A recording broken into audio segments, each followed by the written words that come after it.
இப்போ சென்னையில ரெண்டே பேருக்கு நடுவுல தான் போட்டி. ஒன்னு இஎம்ஐ, இன்னொன்னு ரெண்ட். போரூர், காட்டுப்பாக்கம். ரெண்டட் ஹவுஸ்னா உங்க ரெண்ட், அவங்க அசர்ட். ஓன் ஹவுஸ்னா உங்க இஎம்ஐ, உங்க assert. For bookings call 8682089820. Stepstone Viram Phase 2. காட்டுப்பாக்கம்ல premium 2 and 3 BHK apartments. Just 79 lakhs all inclusive. அப்பா வந்து சினிமா வச்சுட்டு அரசியலில் போனார். மகன் சினிமாவை கையில் எடுத்திருக்காரு. ஒரு மாத கேப்பில் வந்து என்ட்ரி அப்படின்றது தான் அது. இன்டர்வியூவுமே ரொம்ப நல்லா இருந்தது. எதிர்கட்சிகள் கலப்புற பல விமர்சனத்துக்கு அதில் வந்து ஒரு பதிலாக ரொம்ப நம்மளுக்கு பொருளிலேயே வாழ்ந்தவங்க தானே. பல நூற்றாண்டு அரை நூற்றாண்டாக தமிழக மக்களை வந்து பொருளிலேயே ஆழ்த்தி ஆழ வச்சு நீந்த வச்சுட்டாங்க. நீக்க வச்சது. இதை வந்து எடுத்துகிட்டு வந்து இது ஒரு கண்டென்ட்டாக ஒரு பேசுகிறதா வச்சு பண்ண வேண்டிய அவசியம் இல்லை. அண்டர்ஸ்டாண்டிங் இருக்கலாம். அது ஹஸ்பண்ட் அண்ட் ஒய்ஃபு, அதில் மகன்கள் குழந்தைகளுக்கெல்லாம் எந்த ஒரு தொடர்பும் இல்லை. கூட நடிக்க வைக்கிறதுனா யாரை பண்ணுவீங்கன்னா அஃப்கோர்ஸ் எங்கள் அப்பா தானே. டக்குன்னு அந்த கோர்ட்டு 2 பேருக்கான கோர்ட் மேட்ச்சு அதெல்லாம் கரெக்டாக இருக்குது. அந்த ஒரு புரிதல் வந்து இந்த டைரக்டர் இதில் ரொம்ப அருமையாக இருக்குது. நீங்கள் யார் அதை முடிவு பண்ணணும், நான் யார் அதை முடிவு பண்ணணும், அவர் தான் முடிவு பண்ணுவார். அவங்க 2 பேர் சம்மந்தப்பட்டது.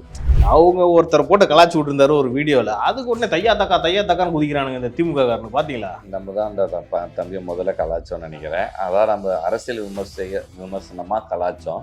அவங்க வந்து பரிதாபங்களை கலாச்சிருக்காங்க. பரிதாபங்கள் மற்ற கட்சியை எவ்வளோ பேர் விமர்சிச்சிருக்காங்க, மற்ற இன்சிடென்ட்ஸை எவ்வளோ விமர்சிச்சிருக்காங்க. அப்போலையே உங்களுக்கு பொங்கலை உங்களுக்கு வந்தால் ரத்தம், அடுத்தவனுக்கு வந்தால் தக்காளி சட்னியா? அக்கிரன் அண்ணன் உங்கள் கட்சியை சார்ந்தவர்லாம் நீங்கள் வந்து பத்திரிகை சுதந்திரத்தை கெடுக்குவீங்க, எங்களுக்கு பேச்சு சுதந்திரம் இருக்குன்னு. அப்படியே அவனுடைய பேச்சு சுதந்திரம் அவன் போட்டான், நீங்கள் ஏன் போய் அதை எதிர்த்து அதை நான் டெலீட் பண்ண வைக்கிறீங்க? தனியார் செய்தி நிறுவனத்தில் ஒருத்தர் நெறியாளராக வேலை செய்வார். யாருன்னா நெல்சன் செய்தி. அவரை வேலையை விட்டு தூக்கிட்டாங்களாம். கேட்டால் ரொம்ப சொம்போடிக்கிறாராம் அப்படின்ற மாதிரி விமர்சனம்லாம் வருது. பார்த்துருப்பீங்கன்னு நினைக்கிறேன். இன்னைக்கு அதை நடந்திருக்குன்னா இதுக்கு வேற ஏதோ ஒரு காரணம் உள்ளே இருக்குது. நீங்கள் வெறும் சும்மா இந்த சொம்படிக்கிறாங்க அதுக்காக தூக்கிட்டாங்க அப்படிலாம் நினைக்காதீங்க.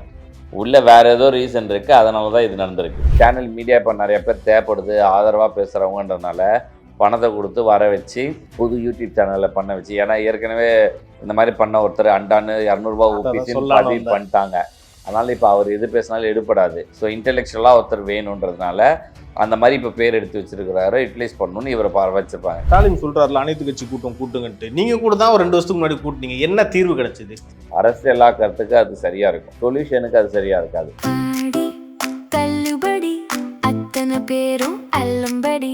6 முதல் 60% வரை ஆடி தள்ளுபடியுடன் சூப்பர் சரவணா ஸ்டோர்ஸ், சென்னை, மதுரை, கோவை.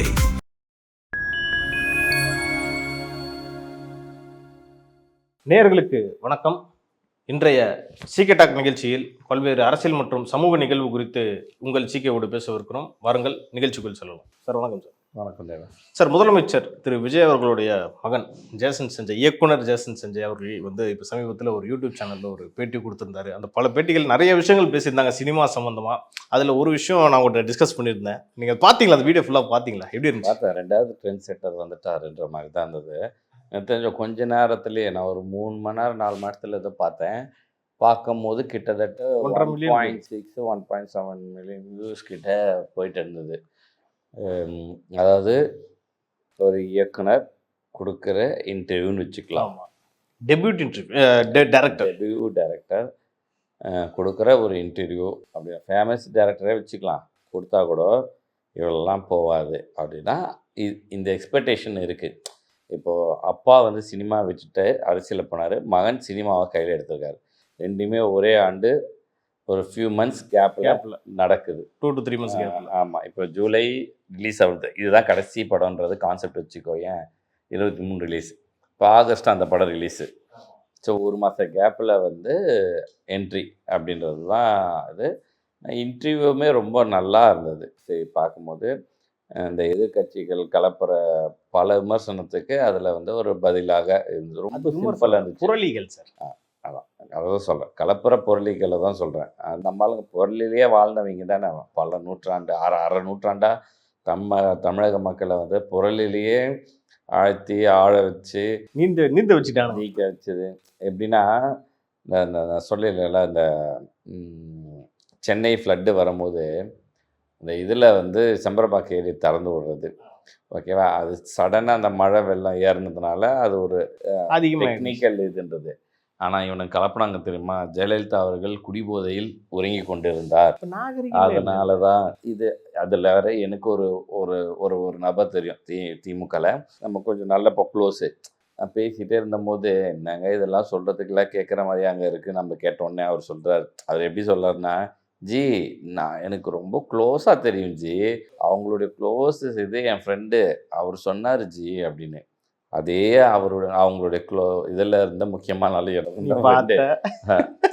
எனக்கு தெரிய அதாவது விஷயம் வந்து நமக்கு இன்ஃபர்மேஷன் தெரியாமையா இருக்கும். அப்படியே பார்த்த மாதிரியே நம்மளை நம்ப வைக்கிற மாதிரியே பேசுவாங்க. அந்த மாதிரி உள்ளே ஏற்றுவாங்க. இப்போ இந்த மாதிரி தான் இந்த பண்ணிட்டு இருந்தாங்க. குடும்ப பிரச்சனையை கிளப்பின்னு இருந்தேன். ஃபேமிலி இருக்கலாம், இப்போ மிஸ் அண்டர்ஸ்டாண்டிங் இருக்கலாம், அது ஹஸ்பண்ட் அண்ட் ஒய்ஃபு, அதில் மகன்கள் குழந்தைகளுக்கெல்லாம் எந்த ஒரு தொடர்பும் இல்லை. ஸோ இதை பற்றி நம்ம பேசுகிறதே தப்பு. நான் வந்து விமர்சித்தாங்க, அது இல்லை நல்லபடியாக போகுது அப்படின்றத தான் நம்ம சொல்லணும், மேற்கோள் காட்டணும்னு நினைக்கிறோமே தவிர இதை வந்து எடுத்துகிட்டு வந்து இது ஒரு கண்டென்ட்டாக ஒரு பேசுகிறதா வச்சு பண்ண வேண்டிய அவசியம் இல்லை. நம்ம வந்து பாசிட்டிவே பேசுறதுக்கு அவசியம் இல்லைன்றோம். உங்களை மாதிரி சில கேவலவாதின்னு ஏதோ படத்துலலாம் சொல்லுவான், கேவலவாதின்னு கலாய்ப்பாங்க எதுக்கோ இதில். அந்த மாதிரி அவங்களுக்கு பதிலடியாக நம்ம பேசிக்கலாம். அந்த மாதிரி நீங்கள் இதை செய்யாதீங்க அப்படின்னு சொல்கிறோம். பதிலடி இல்லை, எச்சரிக்கையாகவோ வேண்டுகளாக கூட வச்சுக்கலாம். அவங்களுக்கு ஏற்ற மாதிரி அவங்க முடிவு பண்ணிக்கிட்டு. ஆக்சுவலாக அவர் ஜேசன் சஞ்சய் அவர்கள் சொன்ன விஷயத்தில் ரொம்ப பிடிச்சது படம். அவங்க டிடி கேட்குறாங்கல்ல, படம் எடுத்தீங்கன்னா யார்? முதல் கேள்வி அதுதான். ஜெய்சன் ஹாலிவுட் இயக்குனர், சப்போஸ் உங்களுக்கு வந்து இது சான்ஸ் கொடுக்குறாரு இயக்கணும் அப்படின்னா நீங்கள் யாரை இயக்கணும்னு அந்த ஹாலிவுட்டில் அவருக்கு ஈக்குவலாக கோஸ்டாராக யாரை வைப்பீங்கன்னு கேட்குறாங்க. யார் கோஸ்டாரில் அதான் அவரு கூட நடிக்க வைக்கிறதுனா யாரை பண்ணுவீங்கன்னா அஃப்கோர்ஸ் எங்கள் அப்பா தானே. டக்குன்னு அந்த கோர்ட்டு 2 பேருக்கான கோர்ட் மேட்ச்சு அதெல்லாம் கரெக்டாக இருக்குது. அந்த ஒரு புரிதல் வந்து இந்த டைரக்டர் இதில் ரொம்ப அருமையாக இருக்குது. அதை மீறி அப்பா எப்போவுமே மகனுக்கு முதல் ஹீரோ அப்பா தான். ஓகேவா? அந்த ஒரு இது வந்து அங்கே வெளிப்பட்டுச்சு. அதை நான் ரொம்ப சந்தோஷமாக தான் பார்த்தேன். ஆக்சுவலாக கமெண்ட்ஸ்லேயே அதுக்கு தான் சார் நிறைய ஃபயர் விட்டுருந்தாங்க. அப்பா அவங்க அப்பான்னு சொல்லிட்டு எங்களுக்கே சந்தோஷமாக இருக்குப்பா அப்படின்ற மாதிரி கமெண்ட்ஸ் ஏகப்பட்ட கமெண்ட்ஸ். நீங்கள் அந்த மாதிரி விடுறதுமே என் பாயிண்ட் ஆஃப் வியூவில் தப்பு. அவர் மகன் அவர் அப்பாவுக்கு சொல்லாமல் வேறு யாருக்கு சொல்லுவான்? நீ சொல்லிட்டேன்னு நான் பெருமைப்படுறேன் அதுக்காக இருந்தேன். நீங்கள் யார் அதை முடிவு பண்ணணும், நான் யார் அதை முடிவு பண்ணணும்? அவர் தான் முடிவு பண்ணுவார். அவங்க 2 பேர் சம்மந்தப்பட்டது. சரி, அது நம்ம பெருமையான்னு எடுத்து பேசவும் கூடாது, அது இகழ்ந்தும் பேசக்கூடாது. நம்மளுடைய இது அதில் இல்லை. கண்டிப்பாக நீங்கள் பேசிட்ட அப்படின்னா ஒரு பேசாமல் இத்தனை நாள் இருந்தார் அப்படின்னு நீங்கள் குறை சொல்கிற மாதிரி அப்படி இல்லை. அப்படி இல்லை. நீங்கள் பேசுறதுக்கெல்லாம் ஒருத்தவங்க வந்து பேசிகிட்டு இருக்கணும்னா, இப்போ ஒரு லட்சம் பேர் கமெண்ட் பண்ணுவான். 1 லட்சம் பேருக்கான பதிலையும் அவங்க கொடுக்கணும்னா வாழ்க்கை ஃபுல்லாக பதில் தான் கொடுத்துட்ருக்கணும், தெரியும், செயலில் பண்ண முடியாது. ஸோ அது அவங்களுடைய வேலை இல்லை. அவங்கவுங்க பேசிக்கிறதெல்லாம் பேசுங்க. எங்களுடைய செயல்பாடுகளில் நாங்கள் அதை காமிக்கிறோன்றது தான் ஒரு சிறந்த அதிகாரியோ லீடரோ அட்மினிஸ்ட்ரேட்டருக்கான தகுதி. அது அவங்க தெளிவாக பண்ணாங்கன்னு நான் பார்க்குறேன். Okay sir. அடுத்தபடியாக இந்த சட்டையரில் வந்து ஒரு கிங்காக இருக்கிறது யாருன்னா இன்றைக்கி வரைக்கும் அந்த பரிதாபங்கள் டீம் தான். கோபி சுதாகர் அவங்க ஒருத்தர் போட்டு கலாச்சி விட்டுருந்தாரு ஒரு வீடியோவில். அதுக்கு உடனே தையா தக்கான்னு குதிக்கிறானுங்க இந்த திமுக காரனு. பார்த்தீங்களா? நம்ம தான் அந்த தம்பியை முதல்ல கலாச்சோன்னு நினைக்கிறேன். அதான் நம்ம அரசியல் விமர்சனமாக கலாச்சோம். அவங்க வந்து பரிதாபங்களை கலாச்சிருக்காங்க. அதில் எதிர்ப்பு வந்ததுன்னு இதை எடுக்கிறாங்களே. இந்த மாதிரி இவங்க பரிதாபங்கள் மற்ற கட்சியை எவ்வளோ பேர் விமர்சிச்சிருக்காங்க, மற்ற இன்சிடென்ட்ஸை எவ்வளோ விமர்சிச்சிருக்காங்க. அப்போலையே உங்களுக்கு பொங்கலை உங்களுக்கு வந்தால் ரத்தம், அடுத்தவனுக்கு வந்தால் தக்காளி சட்னியா? இதே வேலை தான் இவங்க இருப்பாங்க. நீங்கள் உங்களுக்கு தகுந்த மாதிரி விமர்சிக்கிறது, கேவலமாக நடக்கிற மாதிரியான ஆட்கள். இப்போ அந்த இது இருப்பாங்க, யாரோ வந்து யூடியூப் ரூட்ஸா இல்லை யூடியூப் ரூட்ஸ் அந்த இல்லை 3வது கண்ணு அந்த ஒரு சொட்ட இது. இப்போ டிவிக்கு வந்ததுலேருந்து அது செய்கிற எல்லாத்தையுமே விமர்சிட்டு அதில் 2 பேர் வந்து டிவிக்கு துண்டு போட்டுனே வருவாங்க. அந்த நிறைய பேர் பண்ணுறாங்க. அந்த மாதிரி இவங்க பண்ணுறாங்க. அவங்க மாதிரி என்ன தரத்தாழ்த்து பண்ண. இப்போ அவங்கெல்லாம் நம்ம விமர்சி எதிர்ப்பு சொன்னால் வீடியோ டெலீட் பண்ணிவிடுவானுங்களா? சரி, நீங்கள் தான் சொல்கிறீங்க. இப்போ நக்கீரன் அண்ணன் உங்கள் கட்சியை சார்ந்தவர் தான். நீங்கள் வந்து பத்திரிகை சுதந்திரத்தை கெடுக்குறீங்க, எங்களுக்கு பேச்சு சுதந்திரம் இருக்குன்னு. அப்படியே அவனுடைய பேச்சு சுதந்திரம் அவன் போட்டான், நீங்கள் போய் அதை எதிர்த்து அதை நான் டெலீட் பண்ண வைக்கிறீங்க. மிரட்டினா டெலீட்டுங்கிறது எங்கே வரும்? மிரட்டினா தான் வரும். அவ்வளோதான். அது நீங்கள் பண்ணியிருக்கீங்க அப்படின்றது தான் நம்ம பார்க்கணும். சார், நம்ம சீக்கிரம் டாக்ஸ் வாயிலா டிஆர்பி ராஜாட்ட ஒரு கேள்வி கேட்டுக்கலாம். பரிதாபங்கள் யாரே அவன் சொன்னாங்களா, இல்ல திமுக காரன் அவன் ஏதாவது கேட்டானா? அங்கெல்லாம் பொங்காத டிஆர்பி ராஜா இங்கே பொங்குறாரு. அவன் பேசுறது வெளியில மேடைக்கு கூட இருக்கட்டும்ன்றேன். நீ அப்படி இருந்தா நீ கேளு, இல்லை நோட்டீஸ் அனுப்பு, கோர்ட்டுக்கு போ. நீ மிரட்டி ஒருத்தனை டெலிட் பண்ண வைக்கிறான்னா நீ என்ன மாதிரியான ஆள்? நீங்க எதிர்கட்சி, இப்போ எதிர்கட்சி இதுக்கே நீங்க இப்படி பண்றீங்கன்னா நீங்க ஆளுங்கட்சியா இருந்தா இன்னத்துக்கு அவனை என்ன பண்ணிருப்பீங்க? எல்லாத்துக்கும் குண்டாஸ் போட்டுருக்காங்க. நீங்க இதே ஆட்கள், இதே ஒரு யூடியூபரோ ஒரு சோஷியல் மீடியா ஆக்டிவாக இருக்க ஒரு ஆள் அப்படியே கார் ஆக்சிடென்ட் என்னவா மாற்றினீங்கன்னு இருக்குது. அதுக்கப்புறம் குழந்தை பெற்ற இதெல்லாம் வந்து உங்களுக்கு சாதகமான ஆள், உங்கள் கட்சியால் முக்கியமான புள்ளிக்கு க்ளோஸாக இருக்காங்க அப்படின்னா அதுக்கு ஒன்று செய் பண்ணுவீங்க. அது அந்த இடத்துல நீங்கள் என்ன சட்ட பிரகாரம் உரிமையெல்லாம் பேசுனீங்களா? இல்லை. அப்போ இது மட்டும் எப்படி தப்பாக போடுது? ஸோ நீங்கள் செய்யறது தப்புன்றதுனால தான் உங்களை வீட்டுக்கு அனுப்பிச்சாங்க. இன்னும் பண்ணுறீங்க. உங்களை இனிமேல் பர்மனெண்ட்டாக வீட்டுக்கு அனுப்பிச்சிருவாங்க, அனுப்ப போகிறாங்க. Okay sir. அதே மாதிரி இந்த தமிழ்நாட்டின் அர்ணாப் கோஸ்வாமின்னு ஒருத்தர் சொல்லுவாங்க. யாருன்னா இந்த தனியார் செய்தி நிறுவனத்தில் ஒருத்தர் நெறியாளராக வேலை செய்வார். யாருன்னா நெல்சன் சேவியர். அவரை வேலையை விட்டு தூக்கிட்டாங்களாம். கேட்டால் ரொம்ப சொம்போடிக்கிறாராம் அப்படின்ற மாதிரி விமர்சனம்லாம் வருது. பார்த்துருப்பீங்கன்னு நினைக்கிறேன். சரி, இல்லை அந்த சேனல் அதை வச்சு யூஸ் பண்ணிக்கிட்டாங்கன்றத நான் பார்க்குறேன். முதல்ல 2 பேரை வச்சு தான் பேசினேன். ஒன்று ஆதரவு, ஒன்று எதிர்ப்புன்னு பேச வச்சாங்க. அப்போ ஆதரவான அதாவது இப்போ டிவிக்கு ஆதரவான அந்த பெண் தொகுப்பாளர் இப்போ வர்றதில்லை. அதுக்கு அடுத்தது ஒரு ஆண், அந்த ஒரு திமுக மண்டை உடைச்சாங்க ஒரு இதில், அவர் தான் இப்போ வந்து டிவிகே சார்பாக பேசுகிறாரு. அப்போ பேசுகிறாங்க எதிர்ப்புக்கு இந்த பக்கம் ஆதரவாக இவர் பேசணுன்றது இருக்குது. ஓகேவா? இந்த 2 பேர் அந்த மீடியாவில் இத்தனை நாள் நடக்கும்போது தெரியல. இன்றைக்கி அதை நடந்திருக்குன்னா இதுக்கு வேற ஏதோ ஒரு காரணம் உள்ளே இருக்குது. நீங்கள் வெறும் சும்மா இந்த சொம்படிக்கிறாங்க அதுக்காக தூக்கிட்டாங்க அப்படிலாம் நினைக்காதீங்க. உள்ளே வேற ஏதோ ரீசன் இருக்குது, அதனால தான் இது நடந்திருக்கு அப்படின்னு சொல்கிறதும் சொல்ல முடியாது. ஒன்று நிர்வாகத்துக்கும் இவருக்குமான ஒரு அண்டர்ஸ்டாண்டிங் இருக்கலாம். நிர்வாகம் வேற ஏதாவது பண்ண சொல்லலாம், அதை இவங்க பண்ணியிருக்க மாட்டாங்க. இந்த மாதிரி வேற ஏதாவது இன்சிடென்ட்ஸ் உள்ளே இருக்கும். இதுக்காக அதை தூக்குனாங்க, இது வெளியே கிளப்பி விட்டுட்டு அவங்க நல்ல பேர் எடுத்துப்பாங்க, சேனலுக்கு கெட்ட பேர் வந்துடக்கூடாதுன்னு. புரியுதா? ஏன்னா இப்போ ஆடியன்ஸ் வந்து டிவிக்கு தான்றதுனால இதுக்காக இவங்களை எடுத்துட்டாங்கன்னா இங்கே ஆடியன்ஸ் எங்கேஜ் ஆவாங்க. ஆனால் அவங்க 2 பேரும் அப்படி எதிர்த்து பேசுகிறதுனால தான் அது ரீச் ஆச்சு மக்கள்கிட்ட. அது கவுண்டர் வந்தது, டிவிக்கும் அது ஒரு ப்ளஸ்ஸாக இருந்தது. ஸோ அதை எடுக்கிறது வந்து என் பாயிண்ட் ஆஃப் வியூவில் நெகட்டிவ் தான். பட் அவங்க வந்து வேற காரணத்தினால தான் இதை பண்ணியிருக்காங்கன்னு நான் நினைக்கிறேன். ஆனால் நீ பொறுத்தவரை அடுத்து ஒருவர் புதுசாக யூடியூப் தொடங்கப்படுவார், அவரும் பேச்சுவார், அவர் வந்து ஒரு சார்புன்னு எடுக்கார். இப்படி பண்ண வைப்பாங்க. ஒன்று அவங்க எடுத்திருப்பாங்க, இல்லை இவங்களையும் அந்த சேனல் மீடியா இப்போ நிறைய பேர் தேவைப்படுது ஆதரவாக பேசுகிறவங்கன்றதுனால பணத்தை கொடுத்து வர வச்சு புது யூடியூப் சேனலில் பண்ண வச்சு. ஏன்னா ஏற்கனவே இந்த மாதிரி பண்ண ஒருத்தர் அண்டான்னு 200 ரூபா ஊப்பிச்சுன்னு பதிவு பண்ணிட்டாங்க. அதனால் இப்போ அவர் எது பேசினாலும் எடுப்படாது. ஸோ இன்டெலெக்சுவலாக ஒருத்தர் வேணுன்றதுனால அந்த மாதிரி இப்போ பேர் எடுத்து வச்சிருக்கிறாரு, யூட்டிலைஸ் பண்ணணும்னு இவரை வச்சிருப்பாங்க. இதுதான் நடந்திருக்கும். இல்லை மேபி சன் டிவிக்கு பண்ணலாம். அதை விட இண்டிவிஜுவல், ஏன்னா இப்போ சன் டிவினா சன் டிவிக்காரன் திமுக காரன் சொல்லிடுவாங்க. தனியாக யூடியூப் பேச வச்சா பொது ஆடியன்ஸோ வருவாங்க, அப்படி பேச அந்த மாதிரி கொண்டு போகிறதுக்கான வேலைகளை பார்ப்பாங்க. அப்படி நடந்ததுன்னா அது திமுக செயல் உள்ள இருக்குன்றது ஈஸியாக கண்டுபிடிச்சிடலாம். சார், இப்போ வந்து அடுத்தபடியாக இந்த மேகதாது இஷ்யூவில் அனைத்து கட்சி கூட்டம் கூட்டணுன்ற மாதிரி திமுக வம்படியாக நிற்கிது. இது கூட்டணுமா கூட்டக்கூடாதா? ஜென்ரலாக இப்போ எல்லா டைம் அவங்க இருக்கும் போது கூட்டணும்னா இது வந்து ரெஸ்பான்சிபிலிட்டிஸ் எடுக்கிறது தான். முதல்ல இந்த கவர்மெண்ட்டே அதை பற்றி ஸ்டடி பண்ணுறாங்கன்னு நான் நினைக்கிறேன். அவங்க கிளாரிட்டி வந்த உடனே வைப்பாங்க. இன்னொன்று, அனைத்து கட்சி கூட்டம் எப்போ வரணும்? ஏதாவது மாநிலத்துக்கு மொத்தமாக ஒரு பிரச்சனை பெருசாக இருக்கும்போது வரணும். இன்னும் பிரச்சனை எதுவும் இல்லை, தண்ணி திறக்கல, அதுக்கு சட்ட போராட்டம் கொடுத்துருக்காங்க. காவிரி நடுவர் மன்றம் 3500 கனடி ரிலீஸ் பண்ணணுன்னு இருக்காங்க, அது இன்னும் ரிலீஸ் பண்ணலை. அதுக்கு என்ன அடுத்தது அரசாங்கம் பண்ணணுன்ற செயல்பாடில் இருக்காங்க. இப்போ மீட்டிங் போட்டு என்ன பண்ண போகிறோம்? அப்போது அதுவும் வரலை, எதுவுமே பிரச்சனை, இனிமேல் நம்ம எதாவது ஸ்ட்ரிக்டாக எடுத்து ஆகணும்னு சொல்லும் போது வேணால் அனைத்து கட்சி கூட்டத்தை பற்றி பரிசீலிக்க அடுத்த லெவல் போச்சுன்னா. ஆமாம், அதுவும் அரசாங்கத்துக்கு தேவைப்பட்டால். ஓகே, என்னால் பண்ண முடியாதுன்னா மட்டும்தான் இதை நான் செய்யணும். இல்லை, இப்போ ஸ்டாலின் சொல்கிறாருல அனைத்து கட்சி கூட்டம் கூட்டுங்கன்ட்டு, நீங்கள் கூட தான் ஒரு 2 வருஷத்துக்கு முன்னாடி கூட்டினீங்க, என்ன தீர்வு கிடைச்சிது? சரி, அதை தான் சொல்கிறேன் தம்பி, அது ஒரு பேச்சு. நான் உங்களை கூப்பிட்டு பேசிட்டேன், அது வந்து நமக்கு அதாவது அரசியலாக்கிறதுக்கு அது சரியாக இருக்கும், சொல்யூஷனுக்கு அது சரியாக இருக்காது. நான் எல்லாரையும் கூப்பிட்டு பேசி தான் பண்ணேன், என் மேலே மட்டும் இதில் இல்லை தப்பு. இப்போ நாளைக்கு வந்து கவர்மெண்டத்தில் நீங்கள் என்ன பண்ணீங்க அப்படி திமுக கேட்டால் நாங்கள் அனைத்து கட்சி கூட்டம் கூடி முடிவு பண்ணோம், எல்லாரும் இதுக்குள்ளே வந்து அப்போ எந்த கட்சி அதில் பங்கேற்றானோ அவன்லாம் பேச முடியாது. எக்ஸாக்ட்லி. சரியா? ஸோ அதுதான் அதனுடைய மெயின் அஜெண்டாவாக பார்க்கப்படுது. ஸோ நீ வந்து இதையும் அப்படி தான் நம்ம பார்க்கணும். ஓகே சார், நம்ம சொல்யூஷன் ரிலேட்டடாக பேசினா கூட இப்போ முதலமைச்சர் திரு விஜய் அவர்கள் போய் பேச்சுவார்த்தை நடத்துறேன்னு சொல்லி, ஆனால் சிவகுமார் நீங்கள் இப்போதைக்கு வராதீங்க, பேச்சுவார்த்தை நடத்த வேணாம்னு சொல்லியிருக்காரு. அவங்க என்ன ரூட்டில் போகிறாங்கன்னு நினைக்கிறீங்க? இல்லை, அது என்னன்னா, ஒன்று இங்கேருந்து ஏதாவது ஒரு அழுத்தம் போயிருக்கணும், ஒன்று எதிர்கட்சிகள் மூலிமா. ரெண்டாவது அங்கே வந்து லா அண்ட் ஆர்டர் இஷ்யூ வரும்ன்ற மாதிரி யோசிச்சிருப்பாங்க. ஏன்னா இது வந்து பேசுனா என்ன அப்போனா இங்கே என்ன அரசியல் எதிர்கட்சிகள் பண்ணுறாங்களோ அதே மாதிரி அங்கேயும் பண்ணுவானுங்க. ஓகேவா?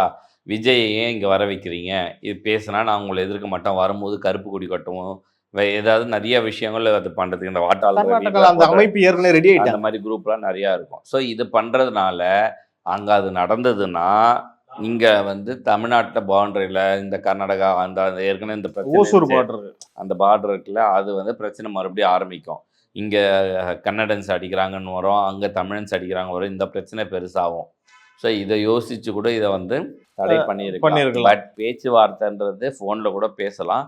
அவர் வந்து இதை அவாய்ட் பண்ணுறதை விட என்னங்க நம்ம பேசலாம், என்னங்கன்னு ஒரு வீடியோ கான்ஃபரன்ஸ் எடுக்கலாம், என்ன வேணால் பண்ணலாம். ஆக்சுவலாக நீங்கள் சொன்னதை தான் அந்த கன்னட அமைப்பு சொன்னாங்க. இப்போ போனீங்கன்னா பெங்களூரில் நிறைய தமிழ் ஆளுங்களாம் இருக்காங்க, விஜயம் பார்க்க வர அங்கே கூட்டம் சேர்ந்துடும், லா அண்ட் ஆர்டர் பிரச்சனை வரும்னா அதுதான் சேர்ற லா அண்ட் ஆர்டர் பிரச்சனை நான் பேசலை.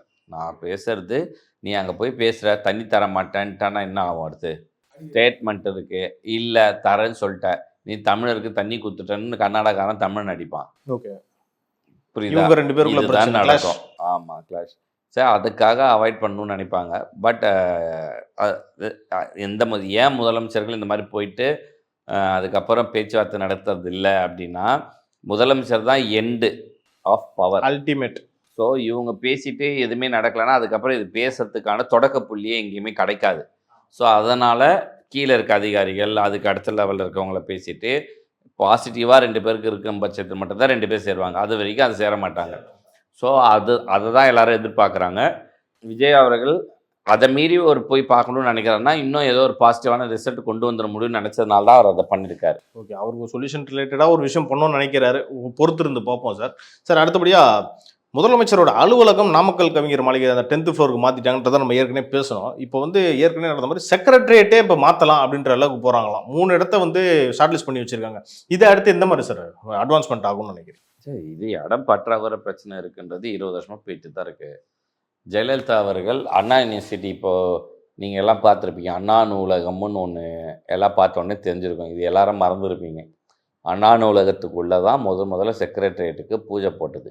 ஜெயலலிதா பீரியடாக 2001 2006 கோட்டூர்புரத்தில் இருக்க அண்ணா யூனிவர்சிட்டி பின்னாடி இருக்கிற அண்ணா நூலகம், அந்த இடத்துல தான் ஜெயலலிதா அவர்கள் பூஜை போட்டாங்க. உடனே இந்த ஸ்டெல்லா மேரிஸ் இஷ்யூ இது அந்த பீச் ரோடு அந்த காலேஜ் ஸ்டெல்லா மேரிஸ் வந்து மாத்திரன்னு சொன்னாங்க, போராட்டம். அது வந்து இது கிடையாது, அது வந்து டெவலப்மெண்ட்டு. அங்கேயும் உள்ள நோண்டி விட்டு ஸ்டாலின் வந்து பிரச்சனை பண்ணார்.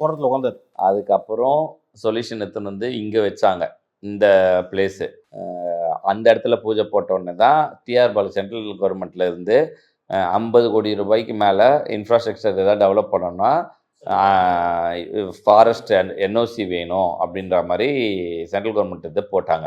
அதனால அது தடைப்பட்ட உடனே 2006 வந்துச்சு, ஆட்சி மாற்றம் வந்தோடனே தூன்னு உடனே கலைஞர் வந்து இந்த இடத்துல சட்டப்பேரவை கட்டினார். அதை கட்டாதனால ஜெயலலிதா அவர்கள் நான் அதை பல்நோக்கு மருத்துவமனை, அதாவது அந்த ஸ்பாயில் ஆயிடுச்சுன்னு சொன்னால் தான் அந்த மக்களை ஏற்றுக்கிற மாதிரியானது என்ன பண்ணலான்னா மருத்துவமனையாக கொண்டு வந்தாங்க. கலைஞர் அந்த 2006 பண்ண இன்னொரு ராஜதாந்திரம் என்னன்னா, ஜெயலலிதாவுடைய கேரக்டருக்கு வந்தால் இதுக்குள்ளே வரமாட்டாங்க, மறுபடியும் அந்த இன்னொரு இடத்துல அந்த இடத்துல கட்டுறதுக்கு ட்ரை பண்ணுவாங்கன்றதுனால அந்த இடத்துல துருன்னு அண்ணா நூலகம் உலகத்தில் இந்தியாவிலே மிகப்பெரிய நூலகம்னு கட்டுறேன்னு அந்த இடத்த கட்டி உடனே பண்ணி விட்டார்.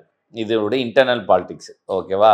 இப்படி பண்ணி விட்டதுனால அந்த அம்மா அங்கே வந்தோடனே அதை நான் பழைய இடத்துக்கே வைக்கிறோம் அப்படின்னு சொல்லி அந்த இது முடிஞ்சது. இப்போ போன தடவை இவங்க வந்தாங்க, இவங்களாம் அங்கேயே தான் நடத்துனாங்க. கோவிட் டைம் மட்டும் இது நடுவில் அந்த ஹாலை யூஸ் பண்ணி. ஆமாம், அதை தவிர மற்றபடி இவங்களுமே போன இதில் வந்து அங்கே யூஸ் பண்ண ஆரம்பிச்சிட்டாங்க. ஸோ இல்லை சார், ஆக்சுவலாக ஜெயலலிதாவோட இந்த மூவ் ஆக்சுவலாக நல்லதுன்னு நினைக்கிறீங்களா? ஓமந்தூராரை வந்து ஹாஸ்பிட்டலாக மாற்றினது அவங்க பாயிண்ட் ஆஃப் கலைஞருடைய வியூ. மூவ் அவங்க பண்ணதை தடுத்து நான் பண்ணணும், நான் பண்ண மூவ் கரெக்டுனா அவங்க பண்ண மூவ் கரெக்ட், நீ அவங்க பண்ண மூவ் தப்புன்னா இவங்க பண்ண மூவ் தப்பு. இதில் தேவையில்லாத அரசியல் தான் இருந்தது. அரசியலா நீ அரசியலாக பார்க்க போது அதை நம்புற 4 பேர் இருக்காங்க. சென்னையில் அவங்க பேர் எடுத்துடக்கூடாது 4 விஷயம்.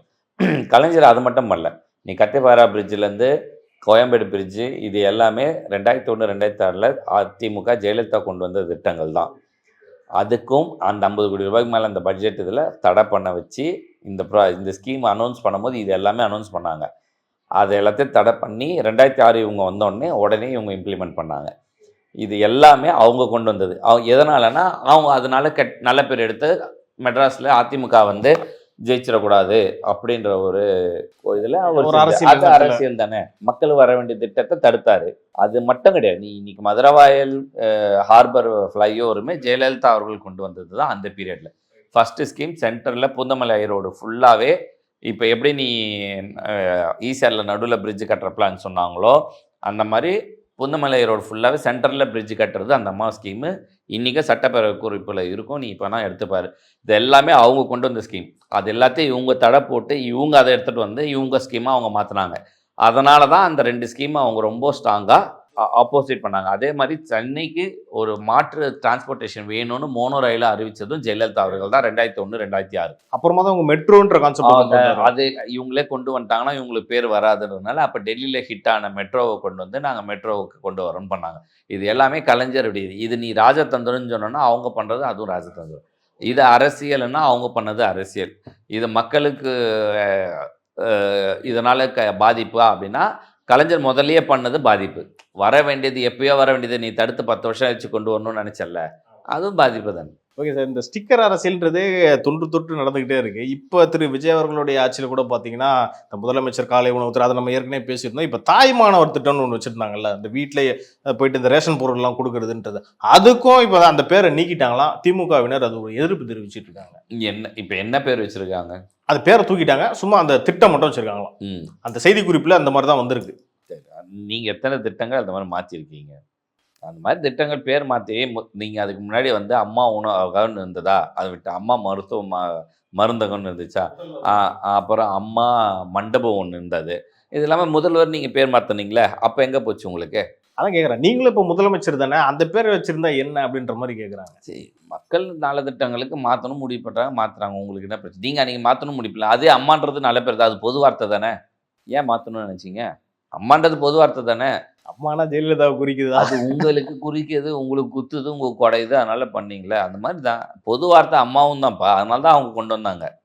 அம்மா உணவகம், அம்மா இதுன்றது வந்து தாய் சார்ந்துன்ற மாதிரி தான் கொண்டு வந்தாங்க. நீ அரசியலாக பார்த்தா ஆமாம் அவங்க பேர் தான், ஆனால் அம்மான்றது பொது வார்த்தை, புரியுதா? அதை நீ மாற்றணும் தான் நினச்சிங்க. அப்பான்னு வைக்கலாம்னு நினச்சாங்க. இப்போ நீங்கள் வைக்க முடியாது. நடுவில் ஏதோ கலைஞருக்கு வச்சாங்களே, 2-3 இது கலைஞர் பேர் வச்சாங்களே. அது கலைஞர் தான், போனாச்சு ஃபுல்லாக கலைஞர் தானே வச்சாங்கல்ல. இப்போ என்ன பண்ணா திருப்பி இங்கே அந்த ஈசிஆரில் கூட ஏதோ பெருசாக அவருக்கு கலைஞர் அறிவாலயம் ஏதோ இந்த கோவலத்துக்கிட்ட கட்டிட்டு இருக்காங்க. இதெல்லாம் எதுக்கு? இதெல்லாம் மக்கள் பணத்தில் அவங்களுக்கு அறிவு இருக்கு, அவங்க அறிவாலயம் கட்டுறாங்க சார். ஆமாம், நீங்கள் கட்டுவீங்க தான், எல்லாருக்கும் இருக்குன்னு கட்டுவீங்க, மற்றவங்களுக்கு இல்லைன்னு பேசவும் செய்வாங்க. Right sir. சார், இறுதியாக இன்னொரு கேள்வி. இப்போ பிரேக்கிங் நியூஸ் என்னன்னா, செந்தில் பாலாஜி அவர்கள் அந்த குதிரை பேர வழக்கில் கையெழுத்து போட திருவல்லிக்கேணியில் ஆஜராயிருக்காராம். நேற்று தான் வந்து இன்னொரு வேற வழக்கில் இப்படியே ஒரு மாதிரி கன்ஃபியூஸ் ஆகுது சார். ஒரு நாளைக்கு ஒரு வழக்கு வருது. இந்த டாஸ்மாக் வழக்கில் முன்ஜாமீன் கொடுத்துட்டாங்க. ஒரு கேஸ் நேற்று எல்லாரும் பேச ஆரம்பிச்சாங்க. இன்னும் அந்த கையெழுத்து போடலைன்னா பெயிலை கேன்சல் பண்ணி அரெஸ்ட் பண்ணுறதுக்கு வாய்ப்பு இருக்குன்னு உடனே பதறி போய் கையெழுத்து போட போயிருக்காரு. அவ்வளோதான், ஒன்றும் இது பெருசு இல்லை. இப்படியே ஓட வேண்டியதுதான். இப்படியே ஓட வேண்டியதானா? ஆமாம், வேற என்ன? தப்பு செஞ்சவன் தண்ணி குடிக்கணும், உப்பு தின்னவன் தப்பு செஞ்சவன் தண்டனை அனுபவிக்கணும், உப்பு தின்னவன் தண்ணி குடிக்கணும். அவ்வளோதான் சார். பல விஷயங்கள் பேசணும். நேரத்துக்கும் கருத்துக்கும் நன்றி.